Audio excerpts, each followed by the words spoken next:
What if I told you the average property owner is overpaying 3 to 8K a year on their taxes and they know nothing about it? I'm Mackenzie Erasmus, and today I'm going to be breaking down 7 powerful tax strategies that every property owner needs to know of. Stick around because strategy number 6 could save you thousands alone, and I'm going to break down all the numbers for you in this video. By the way, if you're enjoying the content that we're posting out, I would so appreciate it if you would like, subscribe, share it with your friends, your family, your mom, who would also be your family. Share it with anyone that you feel like would benefit from these videos. We are trying to share as much information as possible about real estate, demystify the process of real estate, and get as many people to financial security using real estate as possible. All right, let's dig into it. Strategy number 1, bonus depreciation. This is the new superpower. Big news, the biggest update, I should say. On July 4, 2025, Congress permanently reinstated 100% bonus depreciation for property acquired and placed in service after January 19, 2025. So if you bought a property after that date, here's what that means. Let's say that you spend $50,000 as a round number on qualifying improvements. Think HVAC, flooring, interior upgrades. You can deduct the entire $50,000 in year 1 instead of stretching it over decades. So most property owners don't even know that this is back. If you're buying or renovating in 2025, this could save you tens of thousands of dollars. Strategy number 2, regular depreciation. This is the foundation. So bonus depreciation is new, okay? But regular depreciation still applies. Now the IRS says that your building does wear out over time,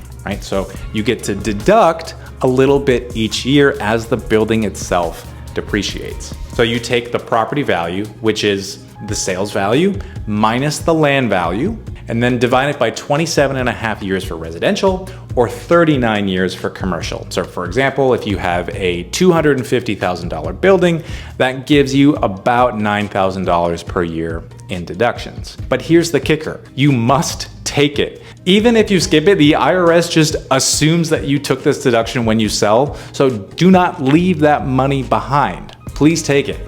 Strategy number 3, repairs versus improvements.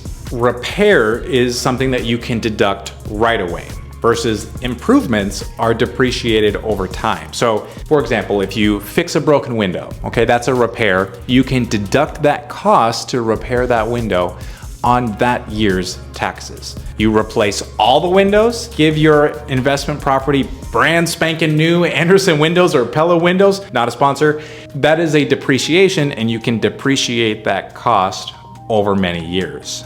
Rule of thumb, if it maintains the property, it's a repair. If it adds value or extends the life, it's an improvement. Please keep receipts and document why.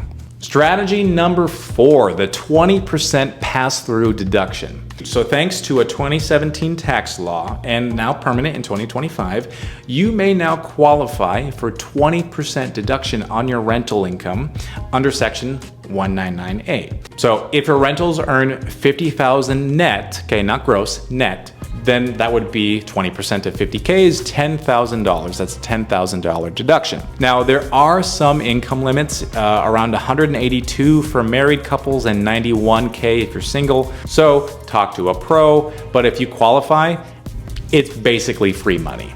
Strategy number 5, the home office deduction. If you manage your rentals from home, you might qualify. So this is something that you would take on your personal property. Option 1 is a simplified method, $5 per square foot up to 300 square feet. So that's a max of $1,500, or you can calculate actual expenses by the percentage of the space. But there is a catch to this one. It has to be exclusive. That spare bedroom full of Christmas decorations or Thanksgiving decorations or decorations for Toyotathon, my favorite holiday of the year? Nope. But a dedicated desk or corner you only use for rentals? That works. Strategy number 6. Okay, this is where things get fun. So a cost segregation study breaks down your property into parts like carpet, appliances, landscaping that depreciate faster than other parts of the house. Now, the added 100% bonus depreciation and many of those items can be deducted in year one. So for example, you buy a $500,000 rental and the cost segregation might accelerate $150,000 of the deductions up front. At a 25% tax bracket, that's 30 to 40K in year one tax savings. The studies cost 5 to 15K, but you are getting so much more in return. I don't know about you, but I will absolutely spend 5 to 15K in order to then net 30 to 40 in that same year. Everyone always talks about what are these loopholes that the rich all knows about? Guys, these are it. Now, I don't even like necessarily calling them loopholes because loopholes does assume that there is some sort of like legal gray area. Guys, these are completely legal. And if they are legal ways to save money, to keep money in your pocket, absolutely I am using that. And I'm wanting to share those tax strategies to anyone and everyone that will use them. By the way, if you're finding value from this, I would, again, so appreciate it if you would like and subscribe, because that then gets this type of information in front of people who need it. Do you have a favorite tax strategy that you use? I would love to hear more about it in the comments down below.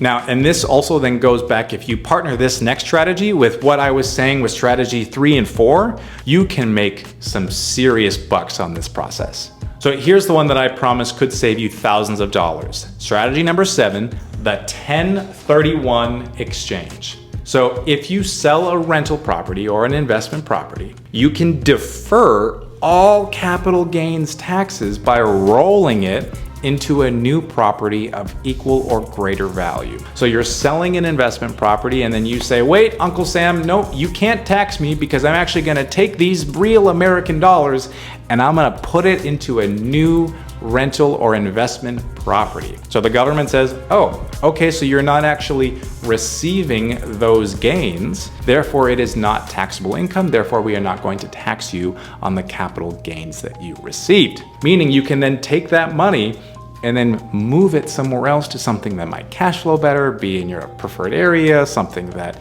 you would just rather do. Let's say you're moving your monies from Minnesota to Beverly Hills or Scottsdale or Portugal. Seriously, if anyone has property in Portugal, I will gladly babysit or house sit. You won't even need to ask me or pay me. I'll just go and do it. Now, there are some rules to the 1031 exchange. You do have to, once you sell, identify replacements within 45 days, and then you have to close within 180 and use a qualified intermediary to do that transaction.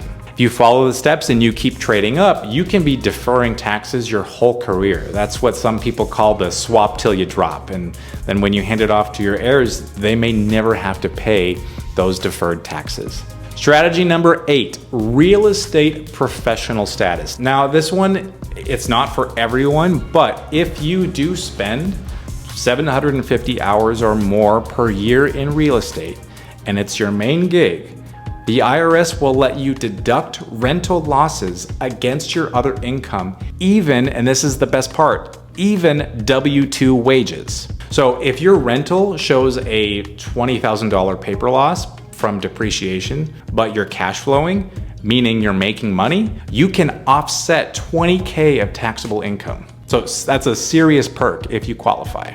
And of course, I love you guys, so I have to say this is my bonus tip: document everything. Separate bank accounts, receipts, property management software. The IRS loves to audit landlords, and clean books are your shield from keeping Uncle Sam off your back. So let's put this into numbers. Let's say you have 2 rentals that are worth 400K each. Your depreciation is approximately $29,000. You have a QBI deduction of $6,000, a home office deduction of $1,500, and a cost segregation bonus of $15,000. That is $51,500 in tax write-offs, in a tax deduction.